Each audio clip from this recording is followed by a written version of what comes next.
Докога, Господи, ще викам за помощ, без да ме чуеш?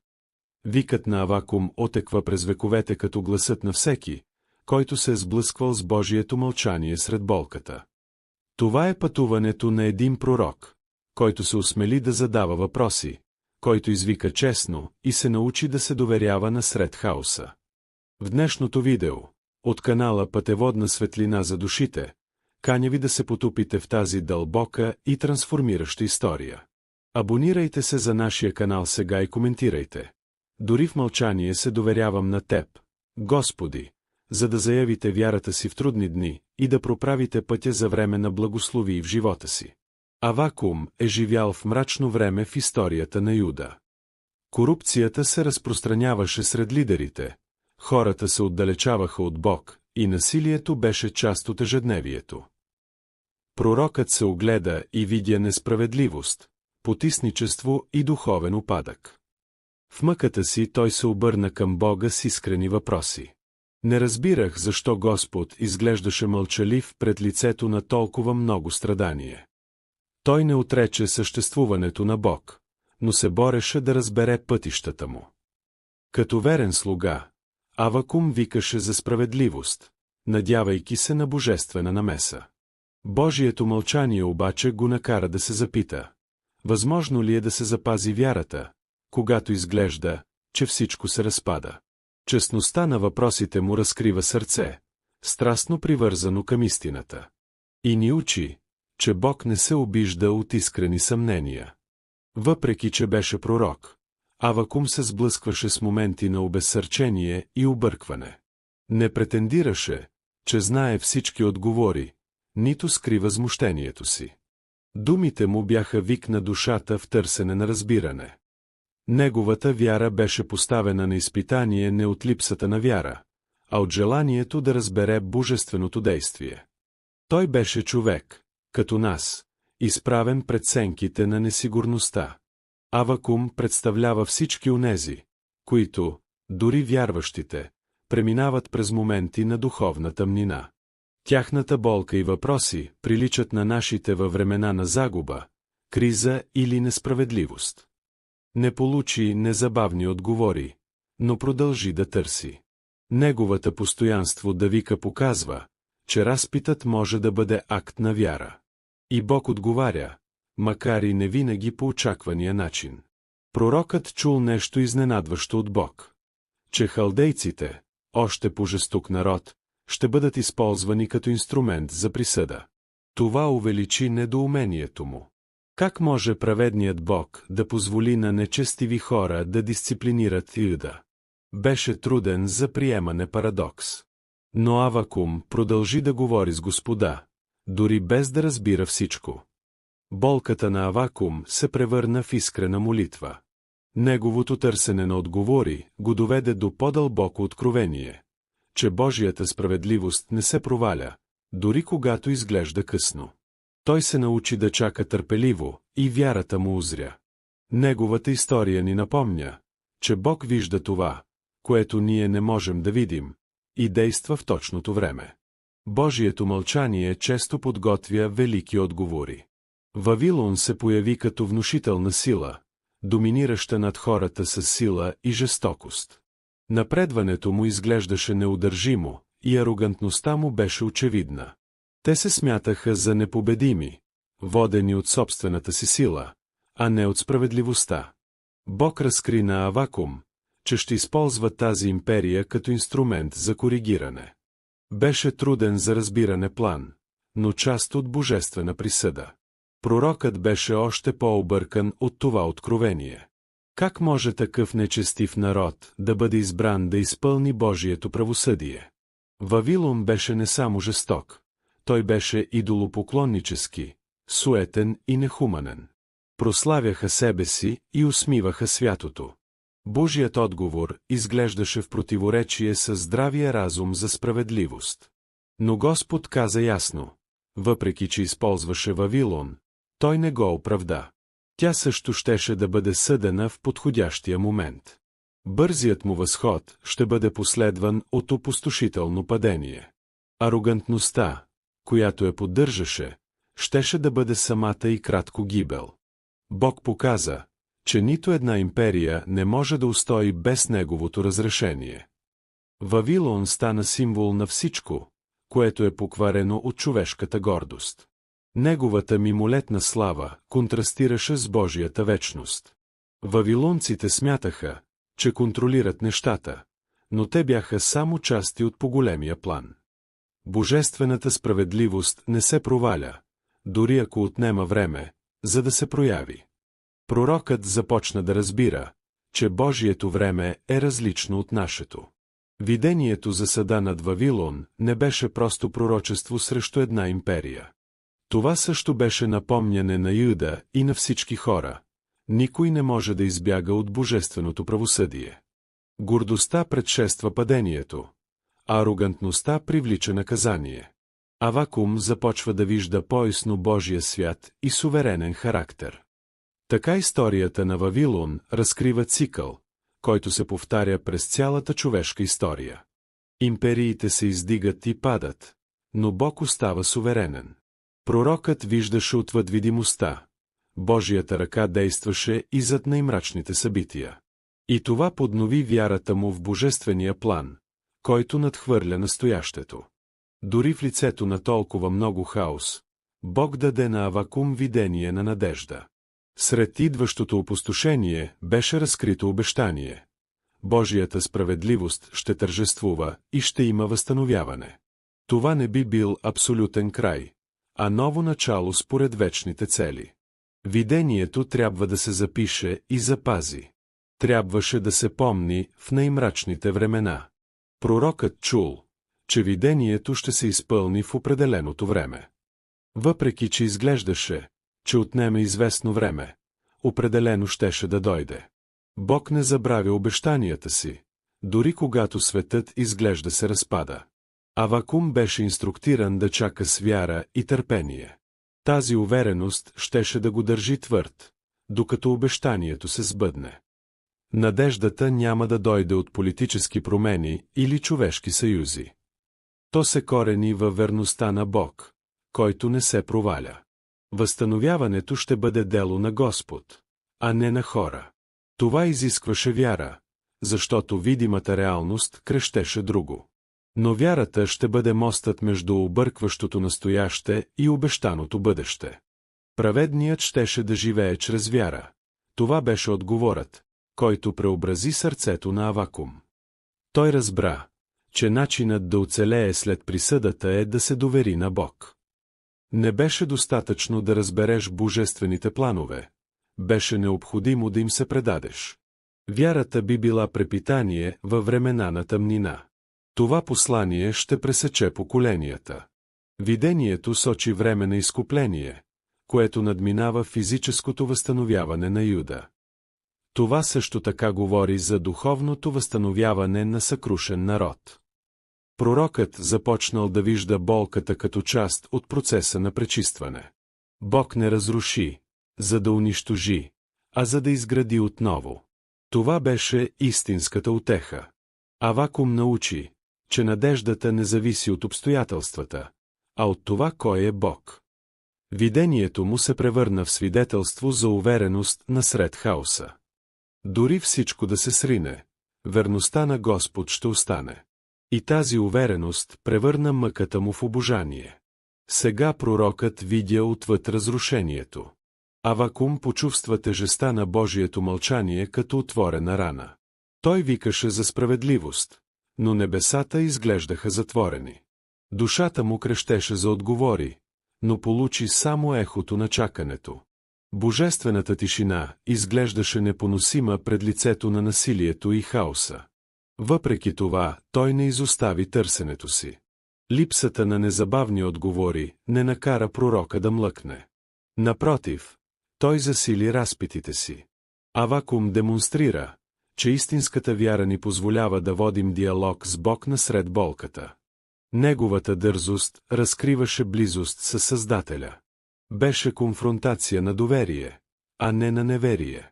Божието мълчание не означава безразличие, а покана за духовна зрялост. Авакум беше оформен от това време на чакане. Той се научи да разпознава, че Бог работи дори когато не говори. Вярата беше изкувана в очевидното божествено отсъствие.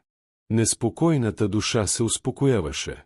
Опитът на Авакум показва, че Бог не се обижда от искрени въпроси. Той приветства онези, които го търсят с цялото си сърце, дори и да са объркани. В този процес пророкът преминава от безпокойство към съзерцание. Вместо просто да говори, той започна да слуша повече. И в слушането той намери посоката. Борбата с вярата не е признак на слабост, а на духовна автентичност. Авакум е изправен пред дълбока дилема. Как да примири божествената справедливост със страданието на праведните? Вместо да се отрече от Бог, той задълбочи зависимостта си от него. Болката го тласна към поздрава вяра. Вяра, която поддържа, когато всичко се проваля. В крайна сметка, Божието мълчание не доведе до безнадежност, а до преклонение. Авакум открива, че Бог не е необходимо да обяснява всичко, за да бъде надежден. Дори и без ясни отговори, той избра да се довери. И този ангажимент без гаранции се превърна в най-великия му акт на вяра. Сега тишината беше присъствие. Авакум живее в нация, потопена в морален и духовен упадък. Юда се беше отклонил от пътищата Господни, заменяйки праведността с амбиция. Лидерите, някога пазители на Съюза, се превърнаха в агенти на потисничеството. Храмът беше покварен, богослужението се превърна в празна формалност. Бог вече не се страхуваше и не го уважаваше.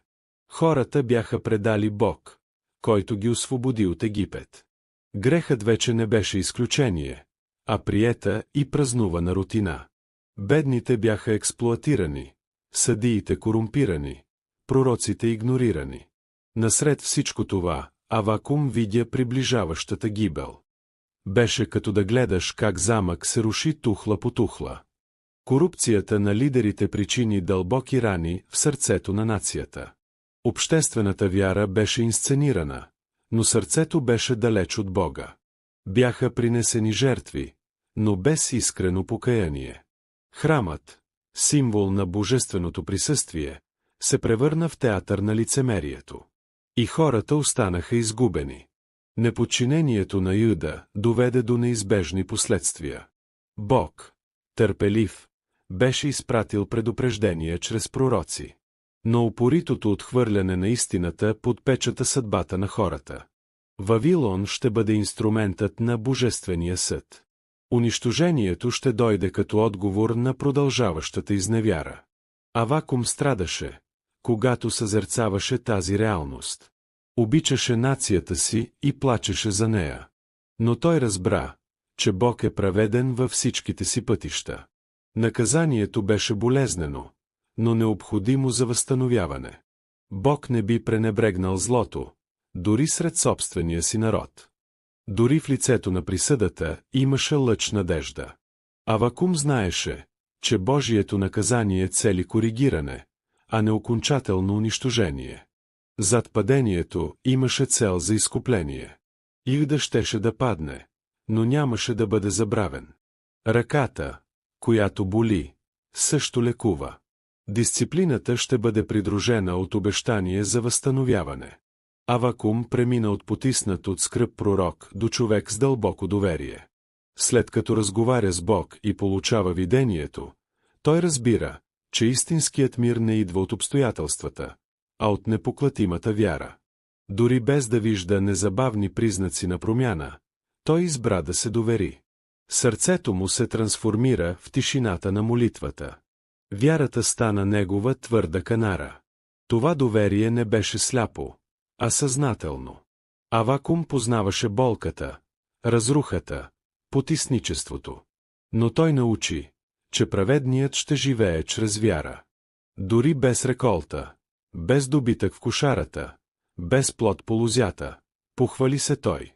Доверието в него сега надхвърляше загубите. Липсата на знаци не е липсата на Бог. Тяхната чиста вяра не зависеше от видими чудеса. Тя се роди дълбоко в себе си, сред мъка и хаос. Бог не отговори на всички въпроси, но разкри присъствието си. Мирът на Авакум проистича не от липсата на война, а от присъствието на Господ. Той намери почивка в божествения суверенитет. Пълното отдаване отвори пътя към истинската свобода. Авакум вече не беше роб на обстоятелствата. Мъките в началото се превърнаха в обожание. Душата ти се научи да чака, да си почива, да се доверява, без да вижда. Той беше освободен чрез вяра от всичко, което го свързваше със страха и съмнението. Духовната трансформация на Авакум е портрет на зрелостта на вярата. Той не само повярва, но и се предаде. Последната му молитва се превърна в песен на победа насред разрушението. Неспокойният пророк сега беше издръжлив поклонник. Животът му показа, че вярата е по-силна от отчаянието. Този вид неограничена увереност е ключът към издържането на трудните дни. Авакум стана пример за човек, който се научи да почива в Божия характер. Той не знаеше деня на възстановяването, но познаваше Възстановителя. И това беше достатъчно. Истинската вяра е тази, която вярва дори когато всичко изглежда изгубено. Авакум, сега укрепен от вярата си, получи от Бог мисията да провъзгласява истината на хората. Със смелост той издигна глас си срещу покварата и духовното разложение на Юда. Посланието му беше ясно и директно. Покайте се или се изправете пред божествена присъда. Но сърцата бяха закоравени. Повечето отказаха да слушат. Лидерите, доволни от своите привилегии, се подиграха на думите на пророка. Те виждаха Авакум като радикал, разрушител на реда. Те пренебрегнаха властта си отгоре. Пророкът не се стремеше да угоди на хората, а да се подчини на Бог. Гласът му отекна в долината на недоверие и гордост. Отхвърлянето на посланието му причини болка и разочарование. Той знаеше, че думите му са от Господа, но хората не искаха да ги чуят. Все пак Авакум остана верен. Той не се поддаде на натиск и не запази мълчание пред съпротивата. Неговата лоялност към Бог беше по-голяма от необходимостта от човешко приемане. Сред малцината, които слушаха, имаше надежда. Някои сърца бяха трогнати и започнаха да търсят Господ сред хаоса. Посланието, което беше масово отхвърлено, намери място в желаещите сърца. Бог никога не оставя своето слово без плод. Дори в средата на отхвърлянето има реколта. Пророкът знаеше, че не всеки ще го приеме, но въпреки това настоя. Неговата лоялност не зависеше от реакцията на хората, а от обаждането, което получи. Той разбираше, че да бъдеш носител на истината често привлича съпротива. И все пак той говореше смело, движен от плам и състрадание. Съпротивата срещу пророческото послание е реалност, която обхваща поколения. Авакум стана символ на постоянството в лицето на отхвърлянето. Той ни напомня, че истината може да е непопулярна, но е съществена. Неговата смелост вдъхновява онези, които днес също срещат съпротива, когато прогласяват Словото. Божествената справедливост е централна тема в пътуването на Авакум. Дори когато пророкът постави под въпрос страданието на Юда, Бог го увери, че неговата справедливост ще бъде изпълнена в точното време. Той разкри, че и Юда, и Вавилон ще бъдат съдени за неговите действия. Авакум, макар и притеснен, ще трябва да се довери на божествения план, дори без да го разбира напълно. Истината е, че Божията справедливост не се ограничава до човешкото разбиране. Неговите пътища са по-високи и неговите присъди са по-дълбоки. Въпреки че страданието изглеждаше несправедливо, Бог позволяваше всичко да следва неговата суверенна цел. Той оформяше историята, за да донесе изкупление на своя народ, не според човешките очаквания, а според безкрайната му мъдрост. Авакум разбра, че като позволи на Вавилон да покори Юда, Бог използва инструмент, за да дисциплинира народа си. Тази дисциплина беше част от по-голям план за възстановяване. Тогава падането на Вавилон ще демонстрира върховенството на Бога на Израел над всички нации. Неговото правосъдие беше безпристрастно и вярно. Докато нацията страдаше под вавилонско потисничество, на пророка беше напомнено, че Божието време е съвършено. Божественият отговор на страданието на Юда и потисничеството на Вавилон нямаше да бъде незабавен, но сигурен. Божият съд винаги е справедлив, дори и в началото да изглежда бавен или неразбираем. Божията цел надхвърля границите на нашето временно виждане. Тогава пророкът осъзна, че неговото ограничено разбиране не може да постави под въпрос Божиите пътища. Той научи, че божествената справедливост често не се проявява веднага. Божието действие в историята е по-широко, отколкото позволява човешкото зрение. Той действа според един повелик план, който е съвършен и вечен. Божествената справедливост е константа в цялата Библия, но пророкът също признава Божията милост в неговото дисциплиниране. Дори изправен пред съда, Бог няма да изостави своя народ. Той беше обещал възстановяване, и чрез търпение и вяра Авакум успя да види бъдещето с надежда. Временното страдание ще бъде последвано от божествена намеса. Историята на Авакум предлага ценни уроци за християнския живот. Пророкът се научил да се доверява на Бог, дори когато страданието изглеждало непоносимо и безсмислено. Той премина от място на съмнение и въпроси към място на непоклатима вяра. Търпението, неограниченото доверие и пълното отдаване на Бог са основни за духовния живот. Един от големите уроци, на които ни учи Авакум, е, че истинската вяра не зависи от обстоятелствата. Той попита, но не изостави вярата си. Вместо да се съпротивлява на страданието, той избира да го даде на Бог, вярвайки, че Господ има суверенен план за него и народа на Израел. Истинската вяра става по-силна, когато е подложена на изпитание.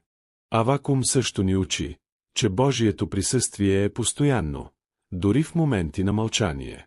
Божието мълчание не е знак за изоставяне, а за неговото търпение и суверенитет. Пророкът се научи да чака, дори когато нямаше незабавен отговор. Това чакане, съчетано с доверие, е съществен елемент от християнското пътуване. Примерът на Авакум подчертава важността на поддържането на надежда, дори в трудности. Той получи видението за възстановяване, и тази подновена надежда му помогна смело да посрещне кризата. Доверието в Бог, който спазва обещанията си, е това, което ни държи твърди дори в лицето на трудностите. Друго важно учение на Авакум е, че Божията справедливост, макар понякога да изглежда закъсняла, е непогрешима. Пророкът разбра, че божествената справедливост се изпълнява в точното време, без грешка. Напомня ни, че трябва да се доверим на Бог, дори когато не виждаме незабавно възмездие за несправедливостите, пред които сме изправени. И накрая, животът на Авакум ни призовава да размишляваме върху нашето собствено предаване на Бога. Този, който първоначално питаше, стана пример за вяра и упование в Господа. Последните му думи на хваление са свидетелство, че дори във времена на страдание можем да намерим мир и радост, като се доверим напълно на Бог. Докато разсъждаваме върху уроците на Авакум, сме предизвикани да се доверяваме неограничено на Бог, дори сред страдание и несигурност. Неговата история ни учи, че истинската вяра е тази, която устоява, дори когато не разбираме напълно божествения план. Примерът на Авакум ни кара да признаем, че независимо от бедствието, Божието присъствие в живота ни никога не изчезва. Именно в Божието мълчание сме изпитани и в същото време укрепени. Авакум ни показва, че като се доверим на Него, можем да намерим мир дори в най-трудните времена. Божествената справедливост е сигурна и нейното обещание за възстановяване никога не се проваля. Авакум се довери, изчака и видя Божията вярност изпълнена. Ако сте били трогнати от тези уроци и искате да видите повече съдържание, което укрепва вашето ходене на вяра, не забравяйте да се абонирате за канала Пътеводна светлина за душите. Оставете своя коментар, споделете вашите отражения и не забравяйте да оставите харесване. Нека Божият мир и доверие бъдат с вас на всяка стъпка от това пътуване.